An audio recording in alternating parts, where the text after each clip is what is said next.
What better artist to talk to about 10 years of 1Xtra than a man sitting in front of me, Tinie Tempah. Mr. Trevor Nelson, how you doing? I'm real good. I'm so glad you could do this. No, thanks for having me, man, as always. It's so amazing. glad you could do this because what we're going to talk about over the next few minutes is going to be a memory jogger for you. I want to test your memory. Let's do it. Can you remember the first time you stepped through 1Xtra's doors? I think one of my first real experiences was probably coming in with like Aftershock for like one of DJ Cameo's like late night sessions where we would just like all freestyle on the mic and that. And also being able to do a lot of radio drops for 1Xtra. I know that doesn't sound like a lot. You know, even just to be like, yo, you know, this is Tinie Tempah and you're listening to Ras Kwame on 1Xtra or DJ Cameo, that was such a big thing for me because to be able to hear my voice, you know, even if it was a link into another song, was an amazing feeling. So those were my first few memories.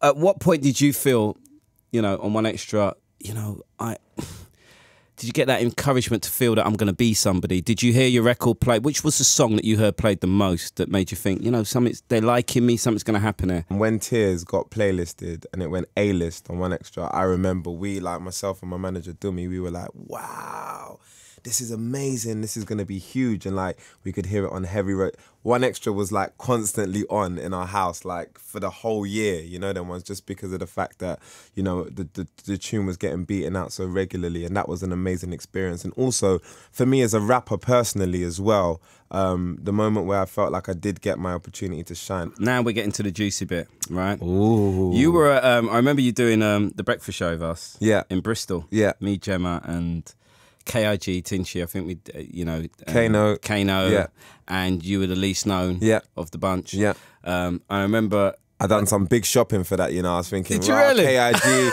I need to look fresh. You know, I need to look fresh today. You need to look fresh, and you know where we put you. You know where we put you? Where? In a canteen of the university. It's all good though. It wasn't on stage, it's right? All good. And I started chatting to you, and I started saying, this guy's kind of going on like he's going to be massive. I like that. And I was like, you don't normally get that, you know, like you don't, you get people saying, I'd like to sell a lot, but you were like very, how can I put it?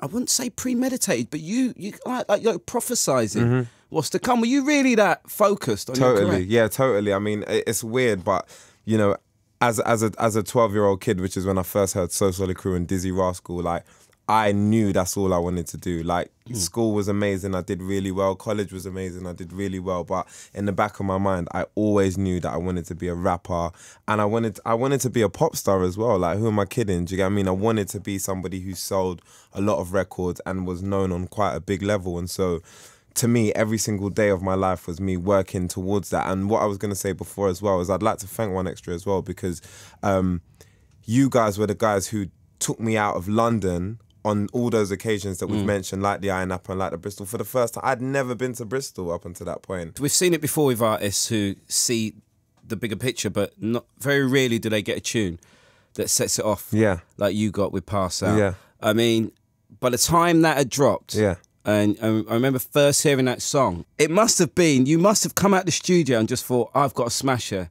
surely. Yeah, I mean, sometimes, Trevor, as you can imagine in life, some things just happen. And it happened and it was done. And even, you know, obviously after you record a song, you have to mix it and you have to master it. Even when it wasn't mixed and mastered, like everybody in the room who was there during the session knew all the words, you know, and it was just one of those feelings where I was like, I don't know what this feeling is because I've never heard anything that sounds like this before, but this is good, man, you know, and something good may come of this. The moment for me, and I don't know if you remember it as well as I do, was when we did 1Xtra live at Wembley Arena. What was it like coming out performing that? I've got to ask you because I remember the energy was incredible. It was insane, you know. Like you said, Wembley Arena is a big deal. You know, a lot of amazing artists and a lot of amazing bands. And even when we did our own show, we also took it to Wembley Arena as well. And it's like it's one of those venues. Like, fair enough, you have the O2 Arena, which is amazing, but Wembley Arena has so much history to it. So for 1Xtra to be able to go there and take all their flagship artists and put them on one stage, and we had everything. We had the pyro going off. It was packed. It was sold out. You know, all the rows, all the tiers, everything was full. To be able to perform at such a level and to so many people was off the chain. And I just remember, everybody talking about the performance after, in all modesty, like, we threw down on that day. Oh, you did. We No, you went did. for it. It was crazy. I was running, jumping. There was fire going off. It was insane. It was crazy. It was a seminal moment. I thought it was. I felt it was for a lot of artists. Yeah. For a lot of artists there. But all I can say is 1Xtra are thankful for you. Thank you. As much as you are thankful for us. There's no two ways about it. Every step of the way. You guys have been a very, very fundamental part of my journey, and without you guys, I definitely wouldn't be where I am. The reason why British black music, if you will, is so predominant at the minute is because, like I said, there's been a foundation. Like you said, there's been 10 years of people like yourself, people like Ras Kwame, people like Rampage, Mr. Jam, DJ Cameo, who have been drilling into like the UK's heads.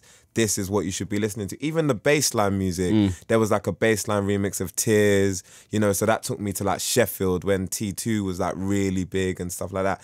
There's been 10 years of that, like 10 years of that. So there's basically 10 years is enough for like pretty much a generation, say like 15-year-olds then will be 25 now, so they're now the people who are savvy and buying music on your favorite digital retailer. They're the ones who are buying the music now, so they've had 10 years to get with it, and that's why it's doing so well. So on a personal note for you, we've talked a lot about 1Xtra. Most people listening want to know when they're getting new music from Tinie Tempah. You did 1Xtra, not 1Xtra, you did the Hackney 2012 weekend, which was, I know you're a South London boy, and you must have got a little tired of hearing about Hackney, East man, London. we love it. It's all London, man. Yeah, that's what I'm saying. Man, it's all London, of course it is. And you came, just you and Charlesy, smashed it. Yeah, it was so fun. That was incredible. It was so fun. Do you know what? Yeah. Like London always give us so much love. Like I'm really thankful and really grateful for that.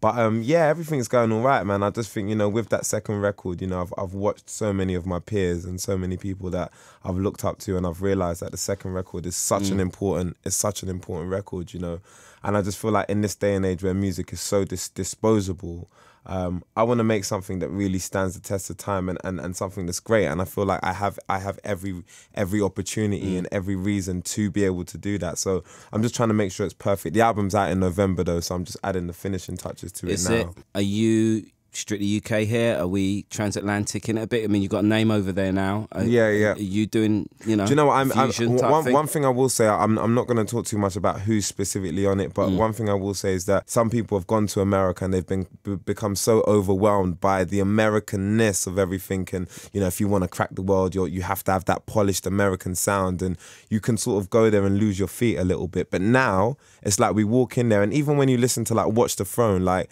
that could have been a British album. Without doubt. It could have been. So finally the tables are turned. Yes, the tables are turned. Although we're having this conversation, I think the bigger picture is, isn't it beautiful to be British right now? Absolutely. It's the best feeling in the world in every sense. And like you said, we've gone from Pass Out to Written and the Stars to Miami to Ibiza, which is a really underground sounding tune, to a really big, indie sort of influence tune with a lot of pop sensibility, to a really big out and out dance tune.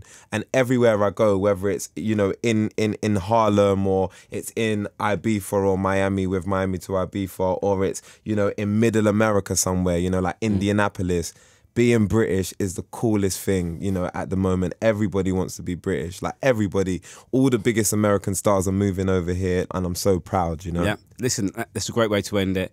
Tinie, if you had anything to say to the 1Xtra listeners for our 10th birthday, which, we're being understated about it, of course, not. What would your message be? Do you know what I'd say? Not only is this a 10th birthday for 1Xtra, but I'd say it's the 10th birthday to celebrate, the real beginning of the moment where British underground and urban music had an opportunity to really become big and become mainstream. And, it's all nice now that we have so many other channels, like all the internet sites and, things like, that stream videos. And 1Xtra, came before all of these things. And if it wasn't for 1Xtra, there's so many artists now who are touring across the world, or so many artists who have just got record deals, a year ago, 6 months ago, that wouldn't have because of the station. So I would say happy birthday to 1Xtra, but also like happy birthday to British underground music finally getting the opportunity to become mainstream, which is all what we've wanted at the end of the day. So I'm happy. I'll add nothing to that, but thank you. No, that's all good.